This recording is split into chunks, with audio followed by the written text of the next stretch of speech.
Good afternoon. I'm Sylvia Cassar. And Ebony Carter. Today is Tuesday, December 6th, and this is The Flash.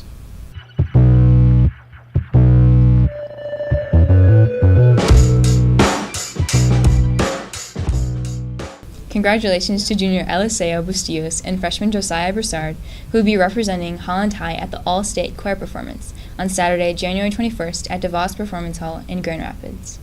Seniors, a representative from the National Guard will be here on Wednesday at lunch in the Commons, and the Air Force will be here on Thursday, same time and place. Senior all-night party forms are available online or in the counseling office. If your ticket is purchased before the holiday break, you will have a chance to win a McDonald's gift card. In sports tonight, the girls' basketball team visit Reeth's Puffer, freshman tip-off at 4 o'clock, JV at 5:30, and varsity at 7 o'clock. The boys' basketball season kicks off tonight on the road at Mona Shores with games at 4 o'clock, 5:30, and 7 o'clock. The boys' home opener is Friday night in the Dome. The wrestling team has their home opener on Wednesday beginning at 5 o'clock. Come on out and support the Dutch in one of their few home matches. Here's Allison Zweers with more information on homelessness in Holland. My name is Christopher Wilson. I've been out here in Boston, Massachusetts for about, I'd say about 8 years now. And I've been homeless for about 2.5 years. Just trying to stay strong. It's hard out here, it gets cold at night, and most of it's just keeping your head high and showing respect, and you get respect back, you know? What originally caused me to be homeless, you know, for a lot of people it's drugs. For me, my father passed away. I found my father 5 days old, deceased.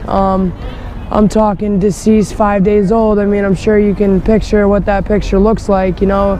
It's nothing nice, and since that day, he was on Social Security housing, and since he passed away, I was told I am not allowed to live in his apartment because it's owned through the state, the government, and the government pretty much told me I'm beat. I got a beat feet. You know, I'm not allowed to live there, so I had to go out in the streets, find a car to sleep in, a bus, ride the trains all night, whatever it took for me not to be in the cold. You know, it sucks. You know, and you'd think the state would do a lot more for you, and unfortunately, you just got to go out there and find the opportunities. They don't come to you, and that's the hard part, you know. Having nobody by your side, a support group. These aren't friends out here, these are acquaintances. I wouldn't call any of these people my friends. My lowest is not having clothing, smelling, not showering, you know, and of course those resources are available, it's just getting to them, you know.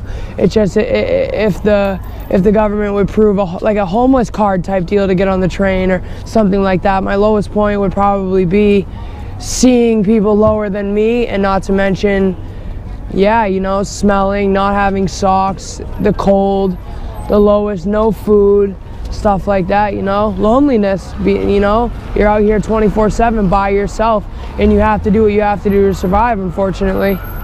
And it's hard, don't get me wrong, it's hard, you know. People say it's a lot easier, oh, just go get a job, just go do this. Well, if you ain't got money to get an ID or a Social Security card or do this, it ain't that easy, I'm sorry. Instead of building more buildings for the higher income class, building more buildings for the lower income, you know, building more homeless shelters, you know, building more, just building more for us out there, you know.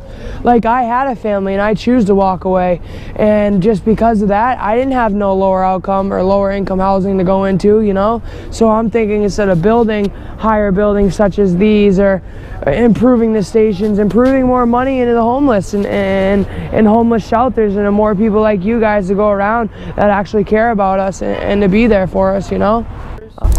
Please consider donating to build a homeless shelter for youth in the Holland area so that your classmates can escape a situation like this. Remember, family rejection on the basis of sexual orientation and gender identity was the most frequently cited factor contributing to LGBTQ homelessness.